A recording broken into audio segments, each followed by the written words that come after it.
The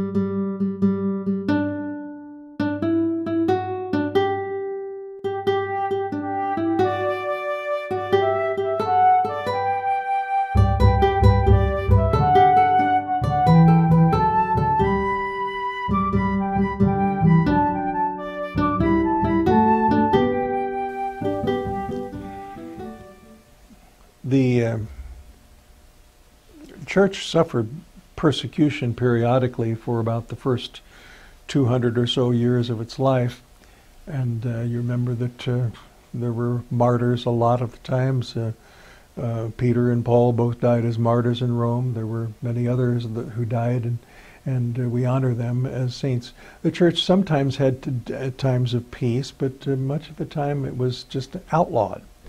Well, in the beginning of the 4th century, there was a great battle between Constantine, who was one of the co-emperors and his rival, and at the Battle of Milvian Bridge. Milvian Bridge is a bridge over the Tiber, which is just a couple of miles north of Rome.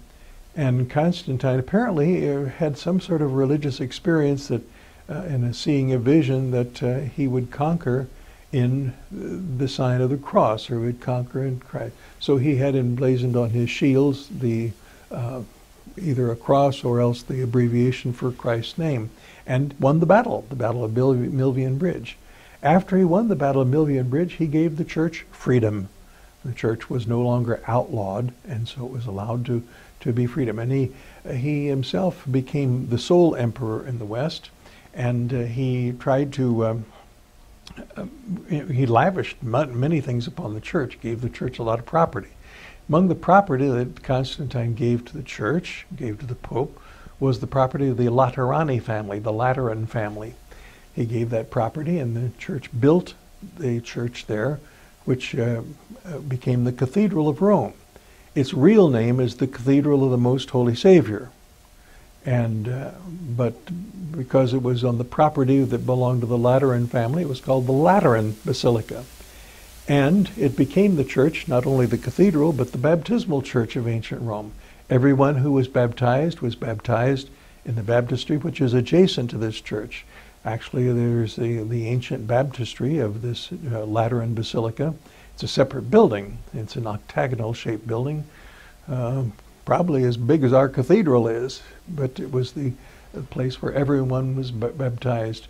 And of course, in those days, usually they were baptized only once a year on the Holy Saturday, and they were usually only adults were baptized until after they'd been through the catechumenate for a year or 2 years.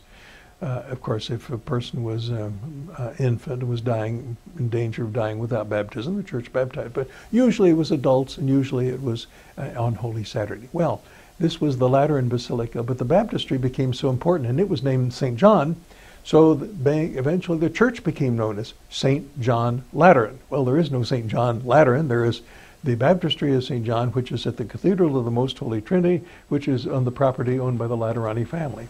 If you go to the present basilica, which, as I say, is the Cathedral of Rome, on the porch of the cathedral are big oval inscriptions which say in Latin, the Sacred Lateran Basilica, which is the mother and the head of all the churches throughout the entire world. So this cathedral, which we still call St. John Lateran, that's a misnomer. It is the Archbasilica of the Most Holy Savior, which is the cathedral and the most important church in the entire world. From the time of Constantine until the time of Avignon, when the popes, went away to live in France for a while, that's 1,000 years, the popes lived next door. They lived in the Lateran Palace. When they came back from Avignon, for many reasons, they rather settled in the place on Vatican Hill, next to a church which Constantine had also built there, which was the Basilica of St. Peter. But the most important church in the world is still St. John Lateran? No, the Archbasilica of the Most Holy Savior, which is on the Laterani family property. It is not nearly as nice as St. Peter's Basilica, but it's still, it resonates. If you're there, you can kind of imagine all the way back to Constantine, this particular building. It's have been gone through many renovations and so on, but you go outside, you can still look up and you can see how this old building is still there, the Church of John Lateran. We celebrate this feast on November the 9th, the feast of St. John Lateran Basilica, but always think the Most Holy Savior.